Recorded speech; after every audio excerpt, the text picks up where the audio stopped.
oh God, every single time I hit record on this, I just start crying. I just feel really angry. I feel really frustrated. I feel like why? What? Why? What's the point? What's the point? So, you guys know we've sold the house, we've got the teaching registration through, and we're at that position where we're like, right, okay, the jobs are coming out for the next term start of 2025. We're waiting on a job. And everything that we've been told through Mikey's, like my husband's manager, who had this reference check with the Department of Education, he had like an interview with them. Everything he texted my husband and said after that was basically along the lines of like, they loved him. If they could have got him over the next month, the month after that interview, they would have done, but they didn't think that he was the type of guy that would leave his kids in the lurch at last minute, you know, like a school kid's in his form, and it would be likely like a 2025 start and all this sort of stuff. And we were like, oh my God, we're going to Australia, like it's happening. Like I cried, I was so emotional, I was like, this is finally happening. We have been at this point now for 9 years. It's a long time. Oh, to feel like you've got your life on, hold, trying to figure something out, trying to make something happen.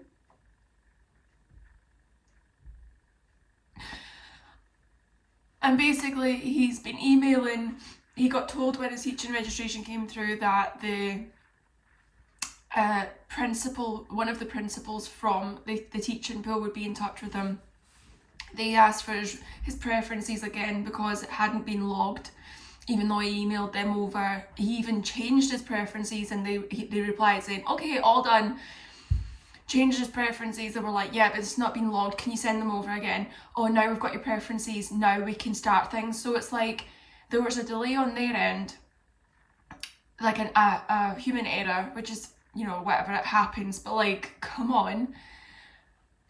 And they said all of the jobs that have come up have been placed to teachers looking for those roles that have been in the pool longer. So it's not even a case of like, we'll put all of our teachers forward that are suitable for that role in those preferences and then the school can pick. No, it's like, no, it's first come, first serve, which is frustrating in itself. So it's like, you just literally have to take a ticket and sit down. So he's emailed back and said, you know, selling your house is a really big step. I understand what you're saying, because it takes a couple of months for it to process. Like if we got offered a job, we'd need the house sold so that we could go, because it takes that long, given the notice that they're willing to wait for roles. And he was like, yeah, I would put it back on the market because all the jobs that are available have been matched to people in the pool. You could apply directly to jobs that are on the board, the job board. However, they will only consider you if there isn't a local applicant applying for them. And he says, as I can see, they all have a local person applying for them. So he asked the question in the email, you know, how many people are in front of us in this pool? How many people are waiting in front of me before, how many jobs need to come up basically before I will get matched with one? And he didn't even say, he just went over that question. And I'm just like sat here thinking to myself, before all of this happened, where we found out, you know, Mikey got an email randomly one day, a few months after even applying to the pool, saying, we will want you to come for an interview. We had decided that weekend that this was just too exhausting, that we couldn't keep putting our life on hold and not like planning for other things. And there's so many times where we're like, oh, we'd love a holiday, but you know, we're saving for Australia, we're doing this, and it's so exhausting, like so tiring. We thought we got to that point where we gave up, and then we got the email through and it was like, oh my God, maybe this is a sign, maybe it's gonna work. And then when we sold the house and then the teaching registration came through, we were like, it's like green light, green light, green light, green light, green light. And now it's like we've got to the freaking destination and like the shutters are down and it's like, sorry, we've closed, we've moved, like we're not here anymore. And it's like, what was the point? And you know what just gets me? Like, Ella, oh God. Ella asked me the other night how many sleeps it is until we move, and this isn't just our thing, this is oh my god. I need to get a grip. I just feel frozen. I just feel like I don't know what to do. I don't know what the option is. Like, do we put in for Mikey to get a skills assessment now that we know his teaching registration got approved? There's like, you know, put the skills assessment in, apply for our own independent visa. Do we do that? Like that'll likely be another year, 2 years even, potentially, of waiting, figuring things out. Will it happen? Won't it happen? I think I've got tissue in my eye. I've definitely got something in my eye. Great. I'm frozen and I'm blind. Oh guys, I just feel so sad. And I did not expect to be filming a video for YouTube ugly crying with well, do you know what? It's Halloween, okay? This is my costume. I'm just having a mentee bee. I'm having a mental breakdown on a Thursday at 12:49 p.m. It's like if they told us, you know, there could be jobs that come up in April. We typically see jobs coming up, you're like, oh god, this won't even be the case, but if you were like 10th in the line in the queue or whatever, I don't know, like something achievable.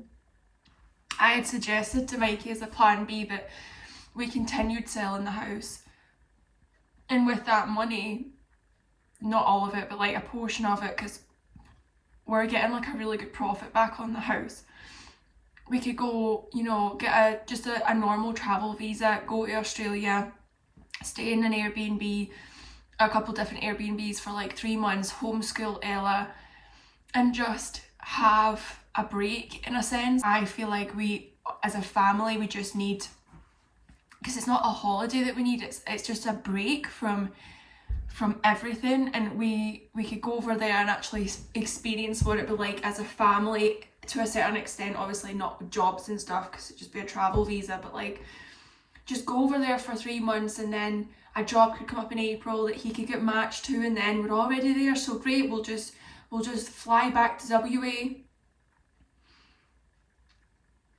This is just all like dreaming, I suppose, but like I don't know, I just feel like we've outgrown our environment so much, and we really need the change, we need that, but it is just very, very difficult. Like even in the UK, if we were to buy a different house in this area, we would be doubling our mortgage, and as me being self-employed, because of the difference in your profit for the past 3 years, like it just wouldn't be the mortgage amount that we need, and we'd be buying a house that's smaller than ours if we were to do that, because the way that things are, it's just ridiculous. So it's like we may as well stay here, but we're not fulfilled here. Oh, can you see my problem? But yeah, I wanted to film this because I've literally just seen the email, and you guys know that I'm sharing everything. It's not just oh, tick tick tick, we're moving to Australia. It's like, no, this is what the process looks like for freaking everybody going through it. And I know that my situation isn't unique or anything like that, but like it still doesn't mean that it doesn't suck. If anyone has any suggestions, honest to God, throw them my way, because it would be really, really helpful.